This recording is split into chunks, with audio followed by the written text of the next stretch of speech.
எடுத்து படியுங்கள் சக்கர் என்ற நரகம் என்றால் என்ன என்று அல்லாஹ் சொல்லுகிறான், விவரிக்கிறான் அந்த நரகத்தை. அந்த கொடிய நரகத்திலே பாவிகளே ஏன் இணை வைத்தார்களா? இல்லை. அல்லாஹ்வை தவிர பிறர் மீது நம்பிக்கை வைத்தார்களா? இல்லை. பிறருக்கு நேர்ச்சை செய்தார்களா? இல்லை.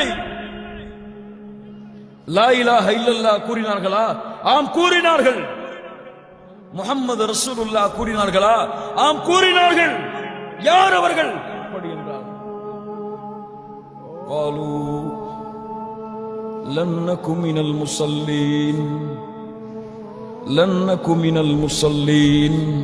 يا رب, ஏன் இந்த சக்கர நரகம் தெரியுமா? முதல் பதில், நாங்கள் இந்த பூமியில் தொழுகையாளிகளாக இல்லை.